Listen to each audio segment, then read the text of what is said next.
Perkenalkan, nama saya Indah Sri Utami.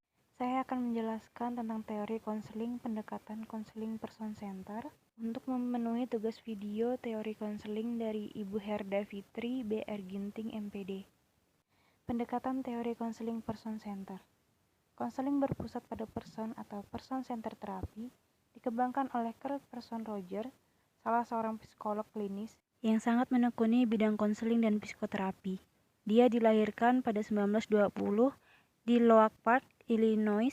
Psikoterapi ini berkembang pada tahun 1960-an. Psikoterapi ini menekankan bahwa prinsip terapi ini tidak hanya diterapkan dalam proses terapi, tetapi prinsip-prinsip terapi ini dapat ditetapkan atau diterapkan di berbagai setting seperti dalam masyarakat. Titik berat dari teori ini meningkatkan keterlibatan hubungan personal dengan klien, terapis lebih aktif dan terbuka, lebih memperhatikan pengaruh lingkungan. Periode ini memperkenalkan unsur-unsur penting dari sikap-sikap terapis, yakni keselarasan, pandangan dan penerimaan positif, dan pengertian yang empatik sebagai persyarat bagi terapi yang efektif. Konsep pokok yang mendasari adalah hal yang menyangkut konsep-konsep mengenai diri atau self, aktualisasi diri, teori kepribadian, dan hakikat kecemasan. Rogers memiliki pandangan dasar tentang manusia, yaitu pada dasarnya manusia itu bersifat positif, makhluk yang optimis, penuh harapan, aktif, bertanggung jawab, memiliki potensi kreatif, bebas atau tidak terikat oleh belenggu masa lalu, dan berorientasi ke masa yang akan datang, dan selalu berusaha untuk melakukan self-fulfillment atau memenuhi kebutuhan dirinya sendiri untuk bisa beraktualisasi diri. Konseling berpusat pada person ini memperoleh sambutan positif dari kalangan ilmuwan maupun praktisi, sehingga dapat berkembang secara pesat. Hingga saat ini, pendekatan konseling ini masih relevan untuk dipelajari dan diterapkan. Dalam kaitan ini, Gildart pada tahun 1989 menyatakan bahwa karya Roger ini memiliki kekuatan powerful dan manfaat userful dalam membantu klien. Tujuan dari teori ini adalah keterbukaan pada pengalaman, kepercayaan pada organisme sendiri, tempat evaluasi internal, dan kesediaan untuk menjadi satu proses. Hakikat manusia menurut Rogers adalah sebagai berikut. Manusia cenderung untuk melakukan aktualisasi diri. Hal ini dapat dipahami bahwa organisme akan mengaktualisasikan kemampuannya dan memiliki kemampuan untuk mengarahkan dirinya sendiri. Perilaku manusia pada dasarnya sesuai dengan persepsinya tentang medan fenomenal dan individu itu mereaksi medan itu sebagaimana yang dipersepsi.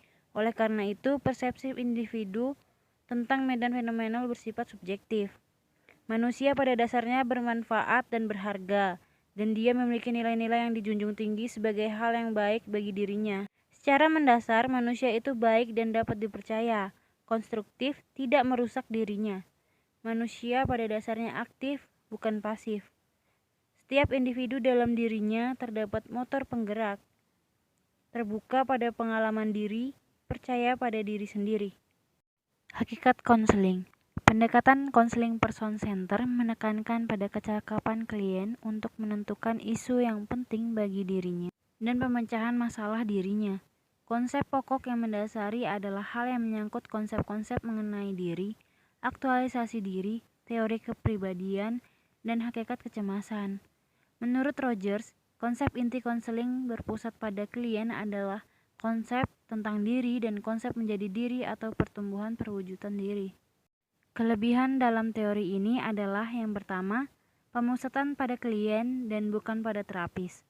Yang kedua, klien memiliki pengalaman positif dalam terapi ketika mereka fokus dalam penyelesaian masalahnya. Yang ketiga, klien memiliki pengalaman positif dalam terapi ketika mereka fokus dalam menyelesaikan masalahnya. Kekurangan pada teori ini yang pertama, terapi berpusat pada klien dianggap terlalu sederhana. Yang kedua, tidak cukup sistematik dan lengkap, terutama yang berkaitan dengan klien yang kecil tanggung jawabnya, serta minim teknik untuk membantu klien memecahkan masalahnya.